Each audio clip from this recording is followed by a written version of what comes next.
June 1941. You are 22 years old, and you have been a soldier for 6 days. Nobody told you the war had started. You found out when the sky did. You're standing in a wheat field near the Bug River, and the horizon is on fire. Not sunrise, artillery. Somewhere behind that light, millions of German and Allied troops just crossed the border in the dark, and your unit's radios are dead because someone forgot to move the code books off the border post that fell 4 hours ago.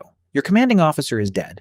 You don't know this yet. You'll find out when nobody answers the order to fall back. You have a rifle, 40 rounds, and no idea which direction is safe. You run, not toward the enemy, away from the noise, into the trees, because that's what the man next to you does. And right now, his instincts are the only map you have. Behind you, entire armies are folding, not retreating, just gone, swallowed whole in pockets the Germans call Kessel, cauldrons. Word will reach you weeks later that one of those cauldrons formed near a city called Kiev, and hundreds of thousands of men who wore the same uniform as you didn't make it out. You don't know any of that yet. You only know you're alive. And it's been 6 days, and you already understand this war will not be fought the way anyone trained you for. The cold arrives before the winter does. You feel it first in your hands, then in how quiet the man next to you gets. Winter comes early that year, too early. By December, the temperature outside Moscow drops far below freezing. Your rifle bolt seizes solid in your hands.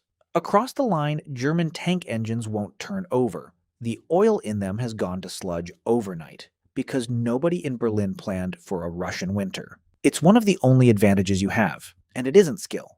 It's geography, and it's on your side for once. You've got a coat now, wool, and an ushanka pulled down over your ears.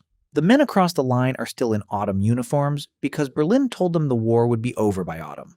There's still more to come. You're about to find out it's barely begun. The order comes down, counterattack, not defend. Attack. In the snow against an army that outnumbered you 6 months ago and now can't start its own engines. You go over the top into snow up to your knees, and for the first time since June, you're not the one running. You don't know you're standing at the hinge point of the entire war. The first time this army has ever been pushed backward. You just know your hands stopped shaking, and you're not sure if it's the cold or something else. 2 summers pass. The running never fully stops. It just changes direction, city by city, until it stops making you at a river. August 1942, a city on the Volga, Stalingrad. An order comes down with a nickname that will outlive the paperwork. Not one step back, retreat without written permission, and you can be shot by your own side. There is nowhere left to run to, and now there's nowhere left you're allowed to run to. The city is already mostly rubble by the time you arrive, flattened in the first days of bombing before you ever crossed a street. Your commander has one order that changes everything. Get close. Stay so close to the German lines that their planes and artillery can't hit you without hitting their own men too. So that's what you do. You fight for a stairwell for 6 days. One floor of an apartment block changes hands more than a dozen times in a week. Germans hold the ground floor,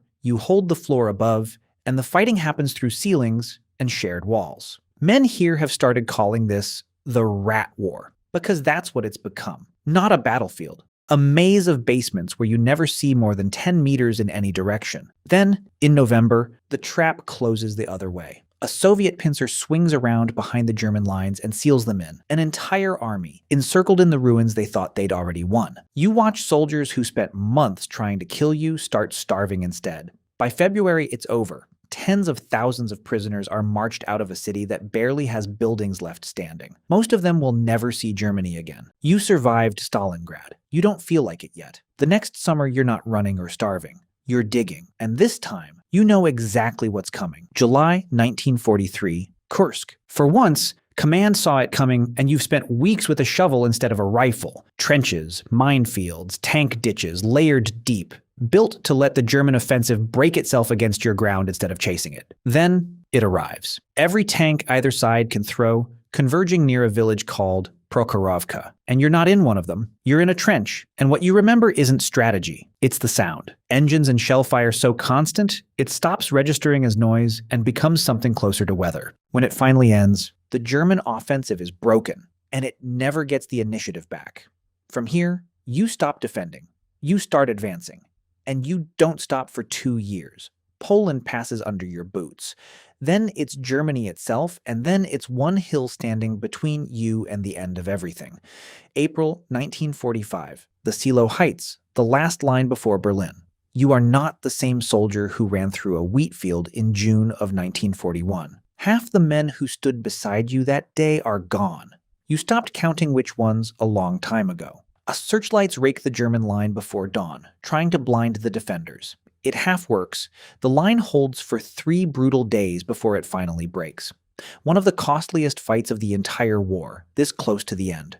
2 weeks later, you're standing in the streets around the Reichstag, in a city that started this war by invading yours, now surrounded, now silent except for the last pockets, still fighting out of basements that used to be government ministries. Someone raises a flag over the building. You didn't do it. You just watched. Millions of Soviet citizens died in this war. Soldiers and civilians together, you are one of the ones still standing. You don't feel like a hero. You feel like someone who ran through a wheat field 4 years ago and never really stopped running until there was nowhere left to run to. If you want more stories told from the inside of history instead of above it, subscribe. Or join my Discord to suggest which side or which war you want to stand inside next.